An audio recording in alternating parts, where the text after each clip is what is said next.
Nadia, toi qui es la mère de mes enfants, de mes 3 enfants, dont tu connais les noms.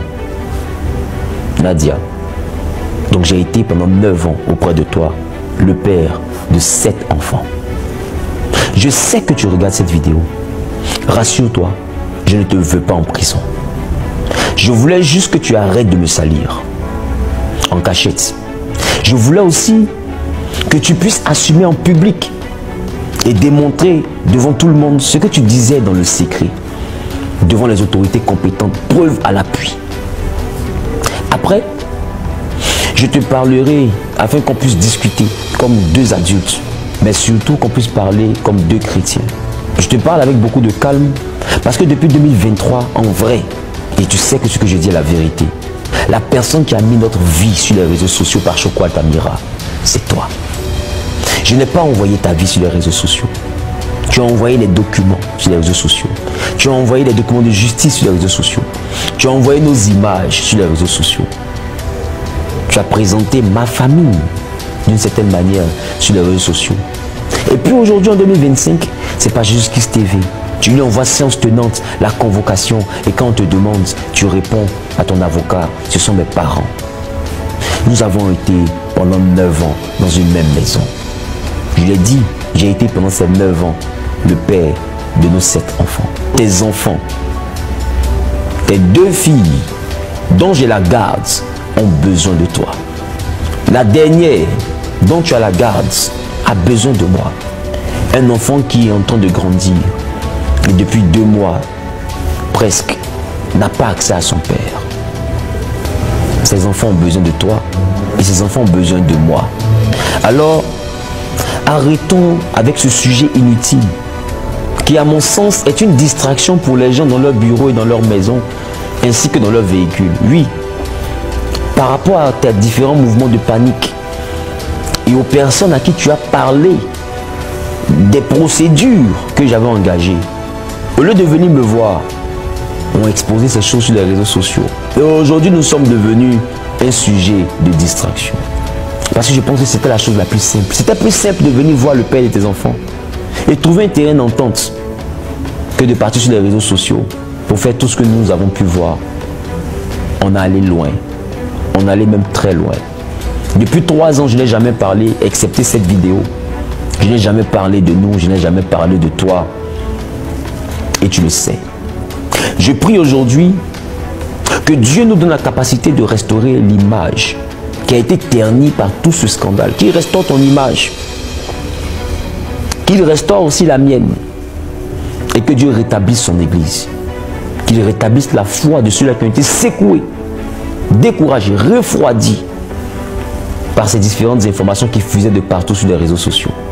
Et à vous tous qui avez été choqués, qui avez été vraiment blessés, découragés par tout ce qui s'est dit sur les réseaux sociaux, je vous présente mes plus sincères excuses. Vous tous que cette actualité a perturbé dans votre élan, dans votre foi, je vous présente mes excuses parce que ma vie n'est pas censée devenir une occasion de chute pour vous. D'ailleurs, ma vie n'est pas censée devenir le sujet de votre quotidien. Ce qui nous lie, c'est Jésus. Et j'aurais dû veiller à ce que ça reste Jésus. Mais vous avez compris, ce n'est pas de mon fait. Des personnes mal intentionnées ont profité de la peur de la mère de mes enfants pour nous mettre dans toute cette pagaille. Même à elle, n'en tenez pas rigueur. Parce que je sais qu'elle est victime de certaines personnes qui ont des esprits encore plus machiavéliques, qui ont un plan encore plus méchant, mais qui cherchaient quelqu'un à utiliser pour atteindre leur objectif. Et sont servis des émotions de la mère de mes enfants. Je ne veux pas que vous puissiez l'insulter dans quelconque commentaire. Parce que oui, quand je la regarde comme étant une victime. Elle a eu peur, elle a paniqué. Il veut me mettre en prison en 2025. En 2023, il veut me tuer. Elle a été persuadée de cela. Et résultat des courses, elle s'est approchée à des personnes qui ont préféré utiliser cette peur pour essayer de détruire l'homme avec qui elle a fait des enfants. Non, cette femme n'est pas responsable. Quand je regardais sa vidéo, je la voyais regarder quelqu'un derrière et puis dire ce qu'on lui disait. Elle n'est pas responsable. Pour elle, elle a eu des alliés qui veulent l'aider dans son combat parce qu'on veut porter atteinte à sa vie. On veut la mettre en prison. Elle a besoin de soutien. Sauf que ceux qui viennent se présenter comme soutien ne sont pas des soutiens. Ce sont des bourreaux. Parce que quand ils finiront de détruire le père de ses enfants, ils l'abandonneront seul avec ses enfants-là à Beauville. Voici la triste réalité. Donc de lui, ne tenez pas rigueur. Vous qui me respectez, qui croyez en mon ministère par la compassion de Christ, je ne veux pas voir d'injures.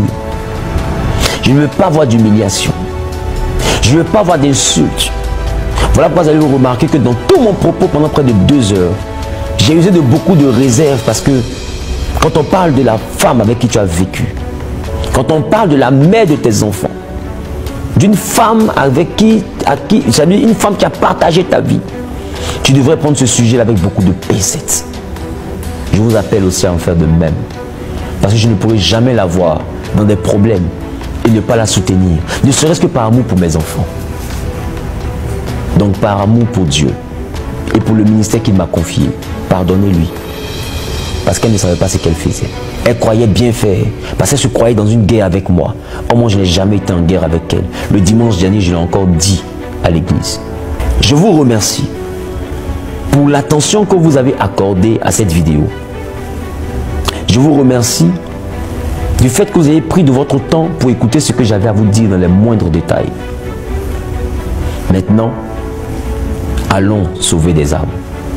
Allons gagner des âmes. Allons prêcher Jésus. Et moi, de mon côté, je rentrerai en contact avec elle. Dès la fin de ce direct, je l'appellerai afin qu'on puisse s'asseoir. Nos oncles respectifs continueront leur démarche. Mais je pense que ce ne sont pas nos oncles qui nous ont mis en contact. Je vais l'appeler comme le jour où je l'avais rencontré et j'avais souhaité la marier. De la façon dont je lui ai parlé à deux, c'est comme ça que je m'engage. À ne plus chercher à justifier ce qu'elle a pu faire dans le secret ou même ce qu'elle cherchera à faire encore dans le secret. Mais je vais l'appeler. Je vais tout prendre sur moi et je vais l'appeler afin qu'on puisse aplanir tout ça. Parce que beaucoup de personnes ont trop souffert de cette instabilité spirituelle et aussi cette instabilité émotionnelle. Que Dieu vous bénisse.